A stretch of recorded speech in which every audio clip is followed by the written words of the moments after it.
Why 93% of you never lose belly fat? In 2014, it was the heaviest I'd ever been with the highest body fat percentage at roughly 30% body fat. That same year, I decided enough was enough and got to my goal, but I couldn't lose that lower belly fat. I was doing everything. I was in a caloric deficit, 2 hours of cardio, high intensity interval training, I was doing apple cider vinegar, you name it. I lost fat, but that last tire on my waist wouldn't disappear. It bothered me so much, I went down the rabbit hole to figure out why the lower belly fat is so stubborn. With this newfound knowledge, the next year when I tried again, I did less work than the previous year and I lost it all. Here's my client Tyrell, and when he started with me at 190 pounds and he completed his transformation at 172 pounds, that was 18 pounds lost. But halfway through it, it was really hard to tell if he was truly never going to lose that stubborn fat. But everything changed when I finally incorporated the 5 stages I'm about to share in this video. Tyrell broke through and got to single-digit body fat, and that's even according to the DEXA scan. You've probably asked why some fat just won't go away no matter what you do. Why are these areas so stubborn? And there are 3 main reasons. Let me explain. Imagine each fat cell in your body as a tiny storage. When you consume more calories than your body needs to function, those extra calories are stored in these units, causing them to expand and this is how you gain weight. Conversely, when your body needs more energy than you've consumed, it starts emptying out the storage units, causing them to shrink, and this is how you lose weight. All fat isn't created equal. In your body, you have primarily 2 types of fat: subcutaneous fat and visceral fat. Subcutaneous fat is the type of fat that you can pinch with your fingers. It's like the stuff in the storage unit that is easy to access right under the skin. On the other hand, visceral fat is stored deeper in the body, wrapping around your organs. This is the bad stuff. Picture it like items stored away in the basement or in the attic. They're harder to get to, and if it builds up too much, it can cause problems. Abdominal obesity is associated with an increase in both types, but in particularly linked to an increase in visceral fat. But here's the big difference. Subcutaneous fat is far more stubborn compared to visceral fat, and these are the 3 reasons why subcutaneous fat is more stubborn. Number 1, the receptors. To burn fat, it must be released from your fat cells first. This is known as lipolysis. However, in stubborn zones like your lower abdomen, the pace of this release is slower. This is because they have more of a different type of receptor than the normal fat cells. They're also known as alpha receptors. These alpha receptors act as brakes on fat burning. They inhibit the breakdown and the release of stored fat. This is why fat is much harder to get rid of in this area. On the other hand, normal fat cells have beta receptors. When these are activated, they increase the ability of the cell to break down and release stored fat. You could think of them as accelerators of fat release. Each fat cell can have varying proportions of alpha and beta receptors. Those with more alpha receptors tend to release fat more slowly than those with beta receptors, and subcutaneous fat is an example. Don't worry, once you understand how I figured this way, we'll figure out a way to access those alpha receptors, which I'll share later in this video. The second reason is blood flow to the abdomen. Blood flow is crucial for the process of fat burning. It's like the highway that allows fat to be transported to the rest of your body to be used as energy. This process is also known as lipid oxidation. This is essentially the fat that's being transported to other cells where it can be burned for energy. Areas with stubborn fat like your lower belly aren't well served by this highway system. In other words, these areas receive less blood flow. This is one of the main reasons why you may see other areas losing fat as you hope, because they receive good blood flow, but the lower abdomen is slow because this highway is much harder to get access to. This means that when fat is released from the cells, it's much more difficult for your body to effectively transport that fat to where it needs to be processed and burned. This lack of blood flow further compounds the problem of stubborn fat. Not only is it harder to get fat out of these cells due to the higher number of alpha receptors, but once it's out, it's also much harder to reach its destination where it can be used for energy. There are a few tricks I've discovered that bodybuilders use to improve blood flow, and exactly what I did to improve my own results, which I'll share with you shortly. Now, the third reason is insulin sensitivity. Insulin is a hormone that your body produces to help you process sugars. When we eat carbohydrates, our body breaks them down into glucose, which enters the bloodstream. Insulin is then released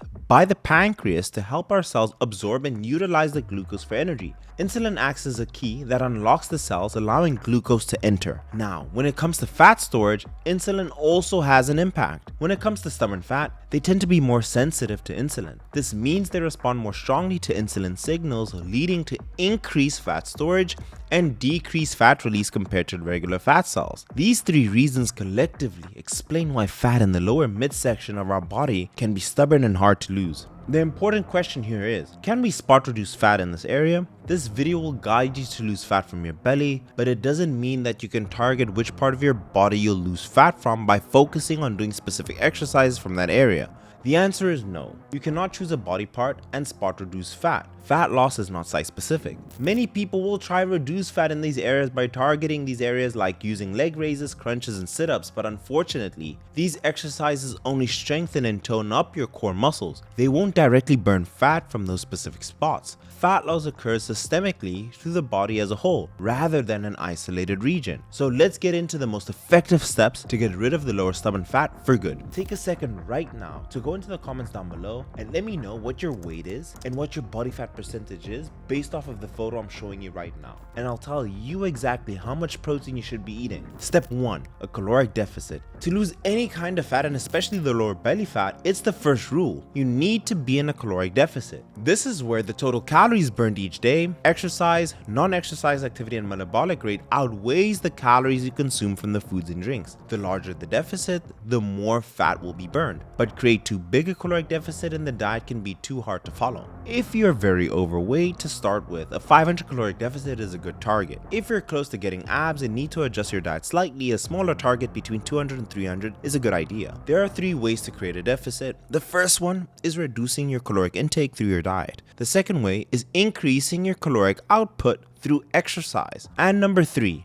reduce your caloric intake, the diet, and increase your caloric output, the exercise. The third option makes the most sense, as you can create a bigger deficit without having to diet or exercise too intensely. If you want to create a 500 caloric deficit, for example, then you can perform 200 calories worth of exercise and reduce your calories by 300 from your diet, or 150 calories from exercise and 350 calories from your diet. Find a ratio that suits your lifestyle. If you maintain a 500 caloric deficit per day, then that's 3,500 calories per week, which is roughly 1 pound of body fat. If you need to lose 12 pounds of fat to reach visible abs, then you're 12 weeks away from achieving your goal. The main reason why no one ever loses their lower belly fat is because they don't manage to ever stay in a caloric deficit, and most importantly, they don't stay in a caloric deficit for enough time. Only from month 3 of hard work with my diet do I only start to see fat tissue shift from my lower belly. So this is my message to you: be patient. It took you a while to gain the weight, it's gonna take you a while to lose it. Also, when losing the lower belly fat, don't try to cut too quickly because you'll burn out. The best analogy I can use is in a Tesla or any car, its range for how far it can go is based on the fuel tank. If you cut your calories too quickly, it's like poking a hole in your gas tank. You're never gonna have enough fuel to reach your goal. Step number 2, the cardio accelerator.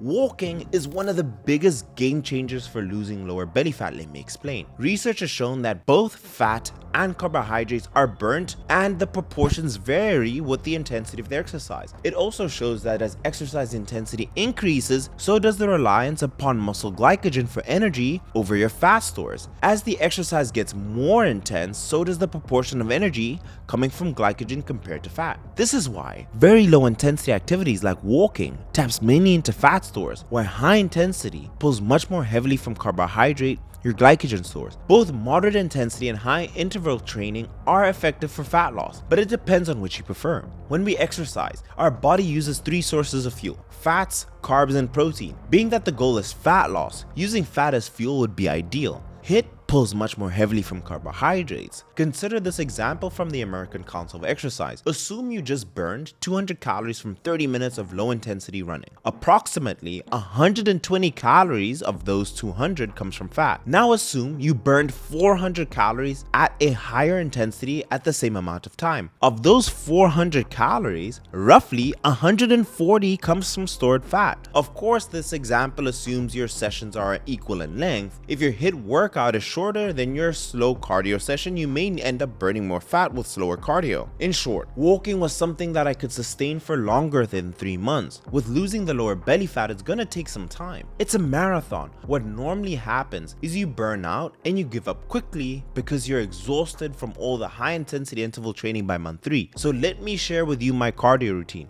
How did I find the time to get all the steps? Number one, I woke up early and that allowed me to walk for an hour, and that alone got me 6,000 steps. Walking to the gym and back would get me 2,000 steps, and walking in the gym between my training session, I got another 2,000 steps. We know if you're roughly between 160 pounds in body weight to 200 pounds, you burn roughly 500 calories per 10,000 steps. If you walk 10,000 steps for 7 days, that's equivalent to 3,500 calories burnt in a week, which is exactly equal to 1 extra pound of body fat. 1 pound of fat is roughly equal to 3,500 calories. This would be just through walking alone. As the week passes, I would burn more fat the more I walked. Look at my client Nicholas. This is an amazing transformation he did with the exact same tactic. If you want to have the same results, don't forget to fill out the application in the description of this video below. Step 3. Intermittent fasting. At its core, intermittent fasting is simply a style of dieting that concerns itself most with when instead of what you eat. And the general goal is to spend more time every day and or week in a post-absorptive, in a low insulin state, than in a postprandial, a high insulin state. You see, with a normal type of diet, you eat food every few hours, let's say 8 a.m. until 9 p.m. That is, every day you eat food intermittently for 13 hours and eat nothing for 11 hours.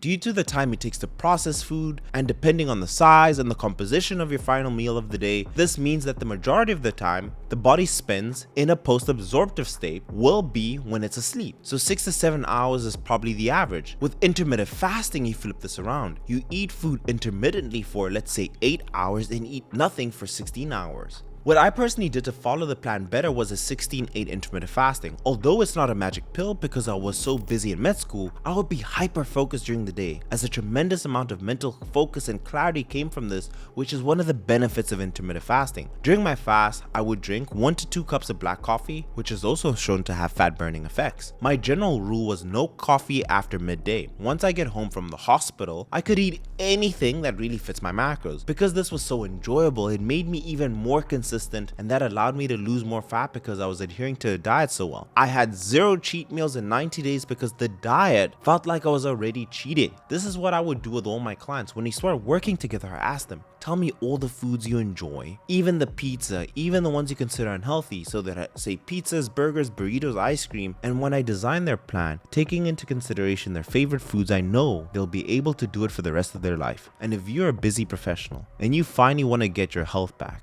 your business or your career has stopped you from being at peak energy levels like you were in your teens or in college, this is what I do. Let me finally help you see your abs and improve your quality of life. All you need to do is just fill out the application in the description below, and once you've joined, we'll have the same conversation to getting you to 10%, and that's in the description below. Step 4. High intensity interval training. High intensity interval training, or HIIT, some people call it sprint interval training, is a form of interval training, a cardiovascular exercise strategy alternating between short periods of intense anaerobic exercise, basically going as hard as you can, with less intense recovery periods where you're catching your breath until you're too exhausted to continue. High intensity interval training is not the big secret to fat loss, however, it can be a powerful weight loss tool when you know how to use it. Multiple studies have shown, as those conducted by Laval University, East Tennessee State, Baylor College of Medicine, and the University of North South Wales show otherwise. The research shows that results reinforce the notion that for a given level of energy expenditure, vigorous exercise favors a negative energy and lipid balance to a greater extent than exercise of a low to moderate intensity. How I did a HIIT. I like using an air runner, and I would sprint for 30 seconds, and I would walk for 1 minute, and 30 seconds of sprint again, and walk for a minute for a total of 3 minutes. This strategy I would only implement from week 8 onwards. If you're too heavy, it may be intense for your knees, so the strategy should only be used when you've lost about 10% body fat. In month 3, I would use HIIT to burn those extra calories to really tap into those lower belly fat stores. What I would also recommend, to be able to improve blood flow, and this is a tip that I use for myself, some research will show otherwise, we want to improve blood flow to our midsection. So you will still see bodybuilders using a waist trainer, or they'll train in a hoodie. And the main reason for that is by increasing your core body temperature in your upper body. At least by wearing a hoodie, you can improve your blood flow in your general upper body.